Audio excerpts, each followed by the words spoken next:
Bien-aimés frères et sœurs, vous connaîtrez la vérité et la vérité vous affranchira. Ça, c'est pas moi qui le dis, c'est la Bible qui le dit.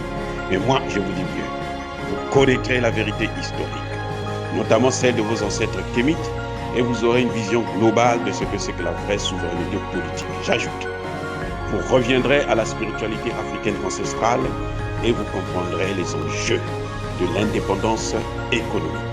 Et pour terminer, vous accepterez votre identité culturelle kémite et vous obtiendrez deux choses. La première, c'est la paix. La seconde, c'est le développement, à une condition. L'unité de toute l'Afrique noire, l'unité de tous les Noirs du monde entier. Otep à tous, bienvenue sur la chaîne des panafricanistes par essence, par conviction et par excellence. Celle des citoyens kémites par nécessité et obligation de combat. Nous sommes une chaîne qui n'est guidée que par nos ancêtres et rien que par les ancêtres qui appartiennent à l'égrégore du monde noir. Par conséquent, nous ne croyons en aucun Dieu venu de l'étranger. Toutefois, cette vidéo n'est aucunement destinée à inciter à la haine ou à la violence, car nous menons un combat qui est d'abord et avant tout spirituel, intellectuel et démocratique. Ensuite, il est politique, géopolitique et géostratégique. Contre l'impérialisme, le colonialisme, le néocolonialisme et l'endocolonat, qui sont tous qualifiés de crimes contre l'humanité. Nous menons ce combat sur la base du principe fondamental que nous avons hérité de nos ancêtres kémites, qui est celui de la Mahat, c'est-à-dire solidarité, vérité et justice. Vous êtes donc en droit de connaître la vérité, et nous avons l'obligation de vous dire la vérité, rien que la vérité, afin que justice soit rendue au continent africain. Et ça, c'est notre modeste contribution dans cette noble lutte en faveur de la souveraineté, la dignité, la solidarité et l'unité africaine. C'est exactement ça que nous appelons le panafricanisme. Bien-aimés frères et sœurs, le pape Benoît XVI, non, c'est pas Benoît XVI, c'est comment? François. Ah, j'oublie même parce que Benoît XVI était plus lucide. Le pape François est actuellement en RDC, au Congo démocratique. Hier, il a tenu un discours que j'ai trouvé, moi, incendiaire.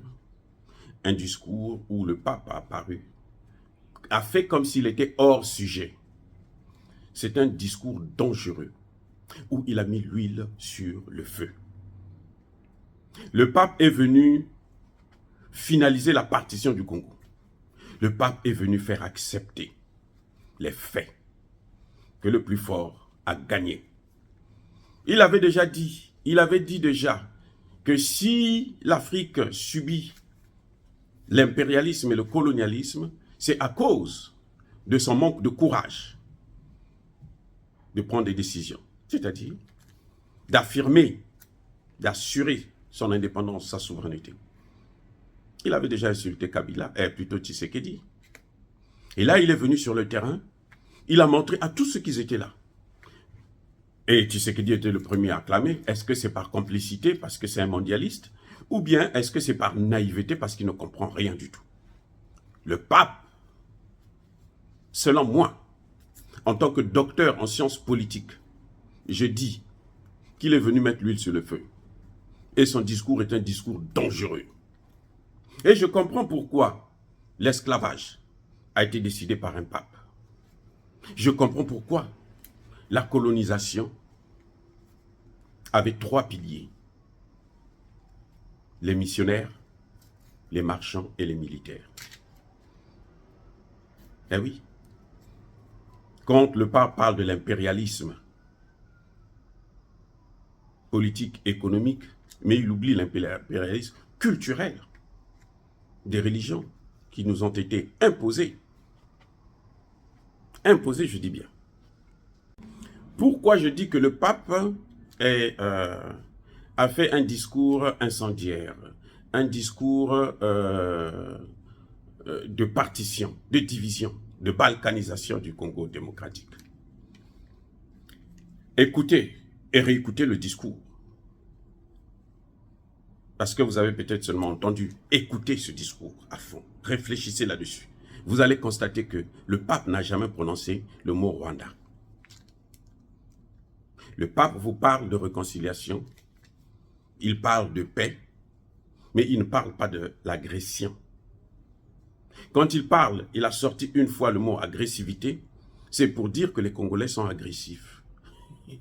Il parle de réconciliation, mais la réconciliation avec qui? La réconciliation avec qui? Avec les Rwandais qui occupent le territoire. Quand il parle de réconciliation, ça veut dire qu'il dit aux Congolais, écoutez, ils ont déjà occupé des territoires, laissez-les occuper les territoires, vous faites la paix. C'est comme ce qui a été écrit dans la Bible. On vous gifle sur la joue gauche, donnez l'autre joue la joue droite. Le pape connaît très bien ce qui se passe au Congo démocratique. Le pape, dans son discours, vous avez l'impression que le pape est en train de parler de guerre civile. C'est une guerre civile qu'il y a au Congo. Ce n'est pas une guerre civile. Les Congolais, dans leur très grande majorité, bien que corrompus, y compris ces hommes politiques corrompus qui acceptent l'argent et puis bon, ils font n'importe quoi, ils laissent faire les choses. Mais dans leur très grande majorité, quand ils se retrouvent, quand ils s'asseyent, ils savent que le Congo est à eux et qu'ils ne doivent pas le partager avec les Rwandais.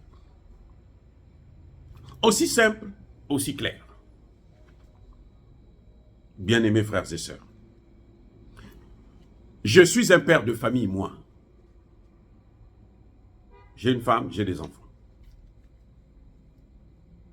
Le pape est le père de l'Église catholique.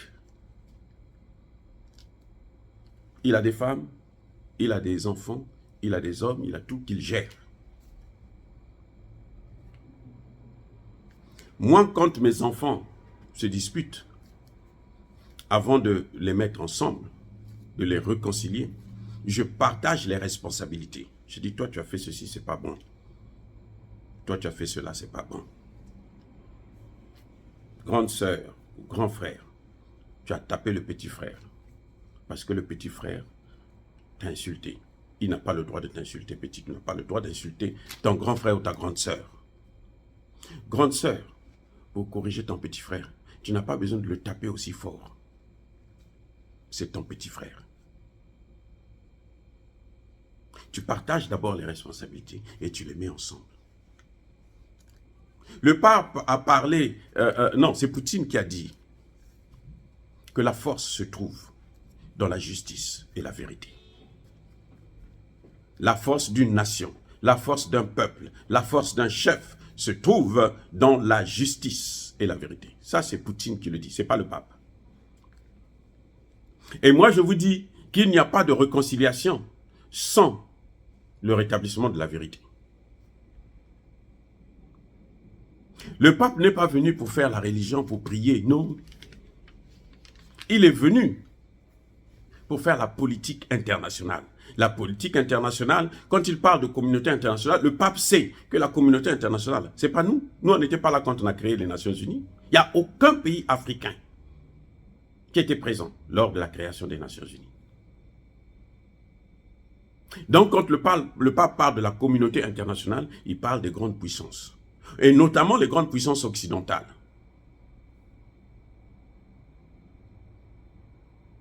Eh oui, il n'est même pas capable de les indexer, ceux qui sont en train de piller le Congo. Mais parmi ces pays-là, il y a le Rwanda, il y a l'Ouganda, il y a le Kenya. De quelle réconciliation parle-t-il? Il ne s'agit pas de guerre civile pour dire que non, vous vous battez entre vous, ce n'est pas normal, il faut vous réconcilier.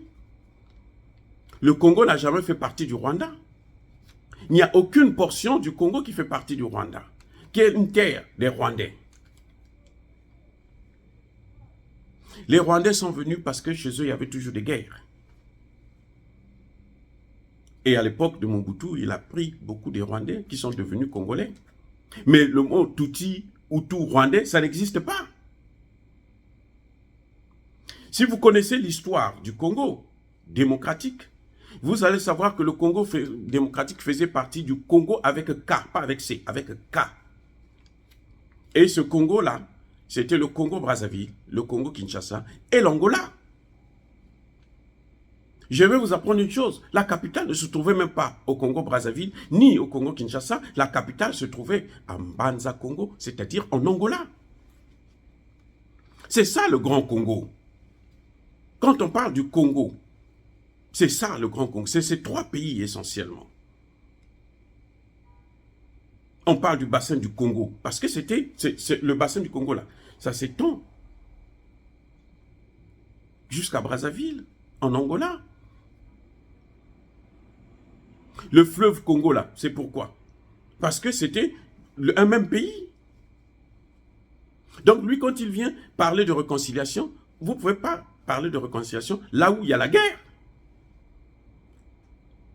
Le Congo est attaqué.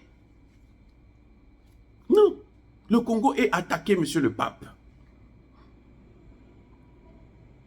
Il n'est pas en guerre civile, il est attaqué, il est occupé. Ce sont les termes qui devraient sortir, que j'attendais dans son discours. Je l'ai écouté attentivement et je dis, non mais le type là, en fin de compte, c'est un bandit. Il est venu mettre l'huile sur le feu. Si les Rwandais sérieux prennent un tel discours, ils vont dire que non, le pape a dit. Donc maintenant, nous, on a le droit de faire ce que nous voulons. Aussi simple que ça. Moi, à la place de Kagame, je prends ça pour référence. Le pape a oublié que les Nations Unies, leurs Nations Unies, aussi médiocres soient-elles, a reconnu que le Congo est attaqué. Mais elle a refusé de prendre des sanctions. Le Conseil de sécurité, dit de sécurité, mais plutôt le Conseil qu'on appellerait d'insécurité, a refusé de sanctionner le Rwanda. Si le Conseil de sécurité avait sanctionné le Rwanda, cette affaire serait arrêtée depuis très longtemps. Et vous avez un Tshisekedi qui était le premier à acclamer. Il acclame, oh, parce qu'il est complice, parce qu'il est mondialiste. C'est ridicule. J'ai trouvé un pape qui vient nous faire un discours sur la beauté du diamant. Comme s'il était venu là-bas pour prendre sa part de diamant. Oui, bien sûr. L'essentiel de la richesse du Vatican vient d'où? Mais ça vient des pays africains. Je dis bien l'essentiel. Plus de 80% de la richesse du Vatican vient d'Afrique. Donc là, il est encore venu prendre sa part. Non, écoutez, j'ai trouvé ce discours nul. Ce n'est pas un discours religieux. Il a prononcé le nom de Jésus là. Puisque c'est leur référence. Au début et à la fin. 2 ou 3 fois ce nom. Ce qui sortait de sa bouche là, c'était du feu. Il était en train de souffler sur le feu. Il s'est moqué des cadavres congolais. Qui viole les filles? Qui viole les filles? Il a parlé du viol. Il a parlé du génocide oublié. Oublié par qui?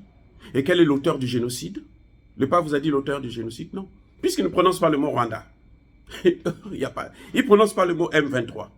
Il n'y a pas de génocide. Pourquoi parle-t-il de génocide oublié? Lorsqu'il y a un génocide, c'est qu'il y a des coupables et des victimes. Nous connaissons, puisqu'il est au Congo, il parle du Congo. C'est une terre, du génocide oublié. Donc, on sait que les victimes, ce sont des Congolais. Mais les bourreaux sont lesquels? A-t-il cité un seul nom? A-t-il cité le nom d'un pays?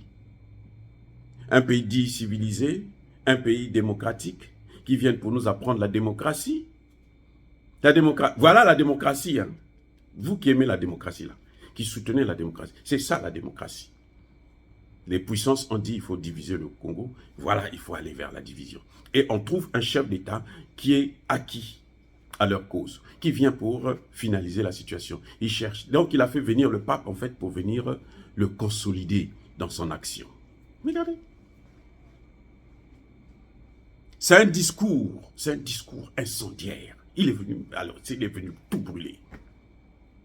Le pape est venu pour tout brûler.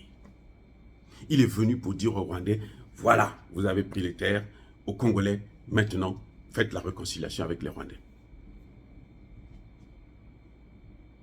Dans tout son discours, vous n'avez pas entendu parler du mot Rwanda. Vous n'avez pas entendu parler de l'occupation. Vous avez entendu parler du diamant. Le diamant est ceci, le diamant est cela. Il parle de la paix. Qui va faire la paix? La paix entre les Congolais? Ou la paix entre les propriétaires des terres? Ou la paix entre ceux qui se battent? Mais ceux qui se battent, ce sont lesquels? Cite les noms. Les Rwandais sont devenus des Congolais pour dire qu'il faut faire la paix entre nous. C'est ça maintenant? Non mais attendez, vous savez, hier, on n'avait pas la possibilité de réagir quand on écoute des choses pareilles, de telles sottises, de telles imbécilités. Quand on écoute ça, on pouvait se taire. Mais aujourd'hui, on ne peut plus se taire parce que ça va de la vie d'un peuple. Et là, qu'est-ce qui se passe? Le Rwanda est en train d'occuper les terres là. Tshisekedi ne sera pas là à vie. Tôt ou tard, je dis bien tôt ou tard, Tshisekedi va partir. Un nationaliste, un patriote prendra le pouvoir. Un panafricaniste prendra le pouvoir. Il va rétablir les choses. Comment? Ça ne pourra être que par la violence. Quelle violence? Il y aura un génocide. Et là, vous allez voir la communauté internationale se lever des droits de l'homme. Là, aujourd'hui, on ne parle pas des droits de l'homme dans l'Est du Congo. On ne parle pas des droits de l'homme. D'ailleurs, même le pape n'en a pas parlé, parce qu'il sait que si on parle des droits de l'homme, il sait qu'il y a quelqu'un qui viole les droits de l'homme, et il ne faut pas le citer, puisqu'il faut aller prendre aussi l'argent là-bas, puisque ce sont eux qui l'ont envoyé. Je vous ai déjà dit que c'est le pape Jean-Paul II qui a détruit l'ex-URSS, qui a divisé, qui a balkanisé l'ex-URSS. Le pape Jean-Paul II. C'est sa signature, c'est sa griffe, c'est son travail. Et là, il est venu pour finaliser le Congo.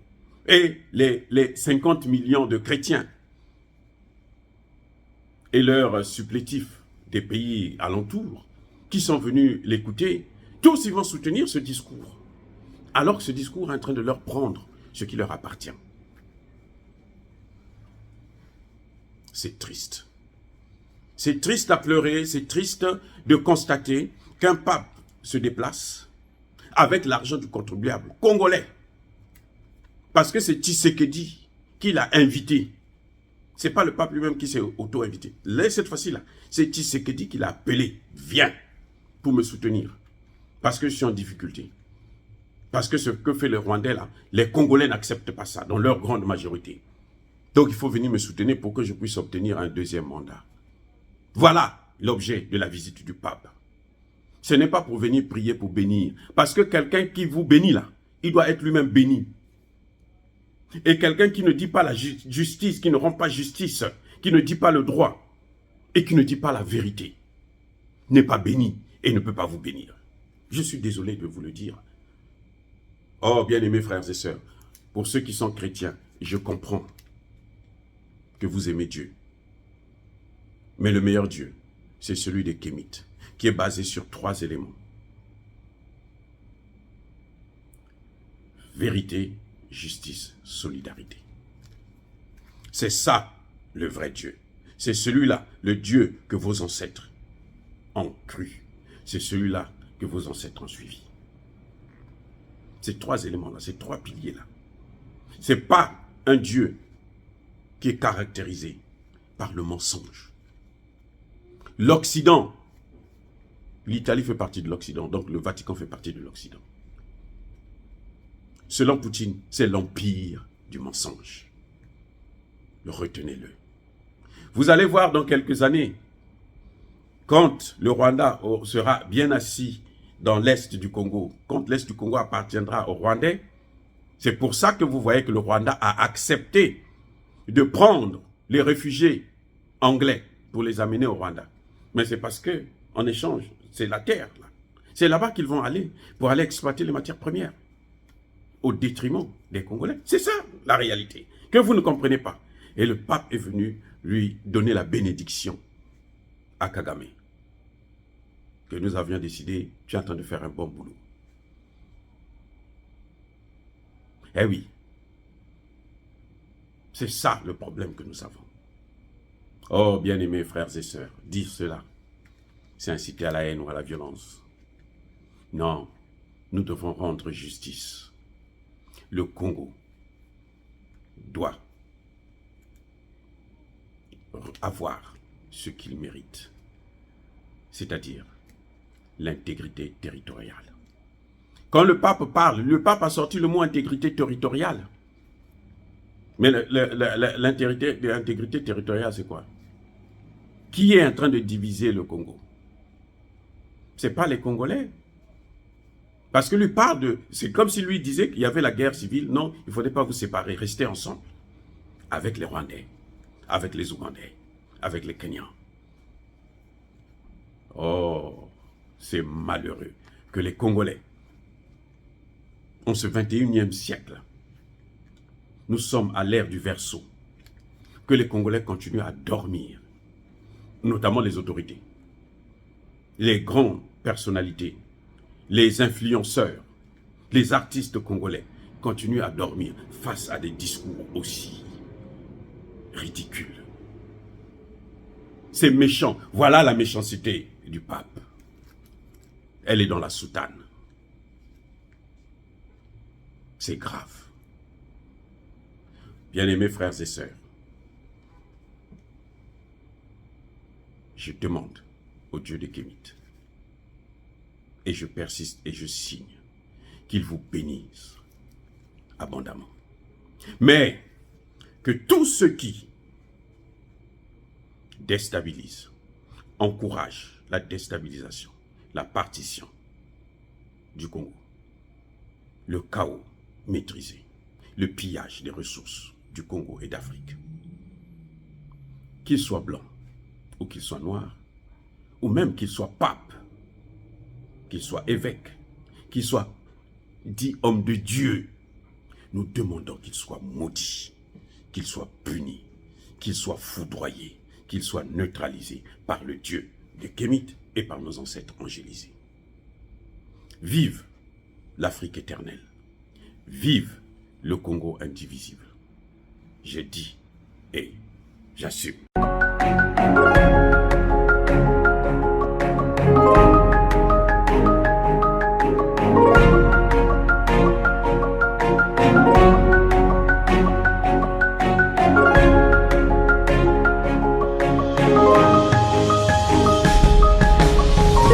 Eux, ils marchent par la foi et non par la vue.